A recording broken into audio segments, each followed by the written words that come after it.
Hello and welcome back to my channel.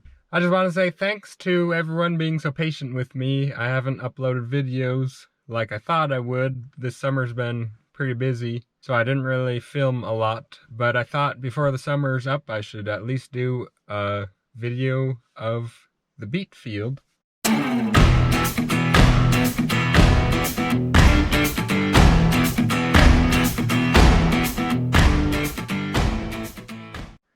So I'm sitting out here by my beet field.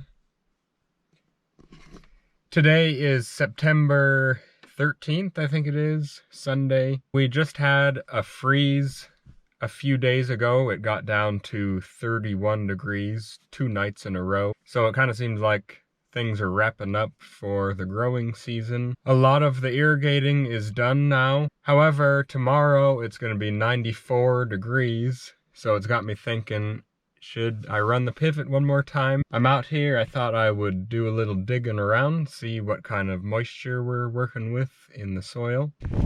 We heard from the factory they're gonna start beet harvest on September 23rd. That's about 10 days from now. So if I do turn the pivot on, I gotta be careful to not give it too much water so I'm not digging beets out of the mud. So you gotta really time that pretty good. I guess I'll dig here.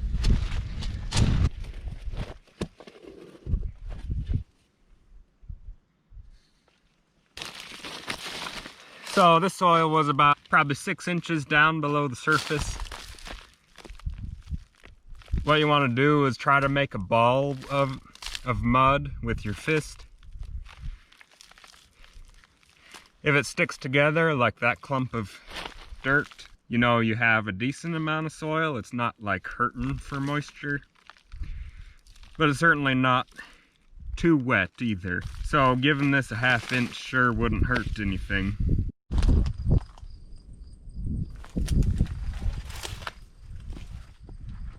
This is the irrigation well. The water is about 230 feet below me right now. This is the motor that runs the well. And this is an oil tank that you got to make sure stays full, or not full, but keep oil in it. It uses about 1 gallon per day. It's basically vegetable oil. Anyway, it lubricates this shaft that goes down over 200 feet. So that's part of starting the pivot up. You got to check this oil, make sure this spins freely. And this is the start of the pipeline. It goes over here. This is a gauge to show how many gallons per minute it's pumping. And then from there it goes down into the ground to the center tower. So I'm gonna fill this oil and then go down to the center tower, turn it on.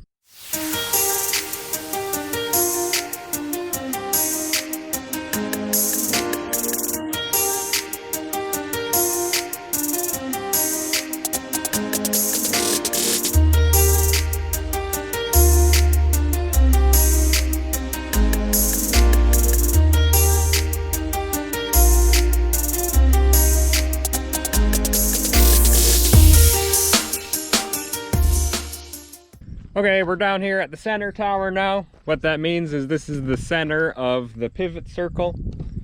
So the pivot will drive around, pivoting off of this center tower. You're gonna have to excuse the weeds, it's not a perfect world. Anyway, this is the other end of the pipeline. So water travels in a pipeline underground until this point, and then it goes through this flex hose here and into the pivot. And this is the main control box. They have less fancy ones than this, and they have more fancy ones. This one has a touch screen, which I think is kind of overkill, a little too fancy, but they have more fancy ones with a bigger screen and all of that. This is how you control everything. Water on, off. The depth is how much water you want to put on. Stop and slot, it will shut itself off at the degrees that you put in there. So I'm going to throw the drone up in the air and turn this thing on.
So that wasn't a lot of drone footage because my drone was saying low voltage, but I got a couple minutes out of it anyway.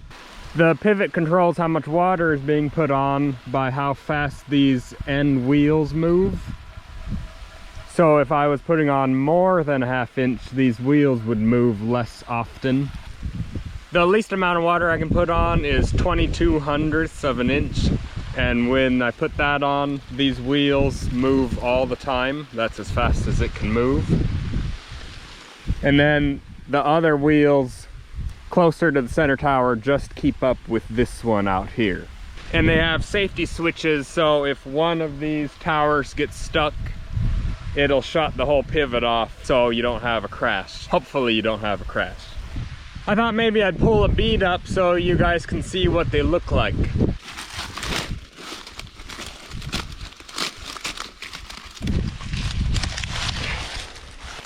You guys better go click the like button because I pulled a Beet out of the ground for you.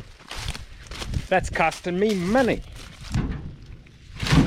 Most of the time when people think of beets, they think of the table beet, like a red beet that you would eat at supper time. But this is not at all what that is. What this is a sugar beet that's going to be put through a factory and processed into granulated sugar. And they don't use the leaves at all, we just chop those off. We have a machine called a defoliator that chops the leaves off. They just go back into the soil as organic matter. And what we dig up and save is the root. So the leaves will be chopped off here and probably scalp a little bit of the top off. And then we send these through the factory. It gets chopped up and turned into sugar. Now I'm gonna chop into this beet so you can see what the inside looks like. Leave a comment down below what color you think the inside of a sugar beet is. Did you leave your comment? Okay, here we go. I'm gonna chop into it.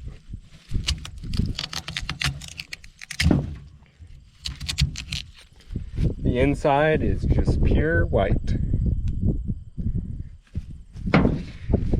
Now, if my viewers were here right now, I would let them taste a bite of this. It tastes a little bit sweet. You can tell that there's sugar in it, but it also tastes kind of like a raw potato. So it's like a mixture of raw potato taste with some sweetness to it. When we harvest these beets, they're usually between 17 to 20% sugar, and then they pay the farmers a dollar amount per ton according to what their sugar percent is. Thanks so much for watching, everyone. I really appreciate it. Like I said, harvest is approaching us very quickly. About 10 days from now, we'll be pulling beets. I would like to promise some videos coming, but I've done that before. Sometimes it doesn't work out, especially during harvest. I want to say though, my brother is coming into town to help us. He's a YouTuber. You can look up his channel. He's Jesse Jorgensen. He likes posting videos. Maybe he'll post some harvest ones. And I'll do my best to do some filming too.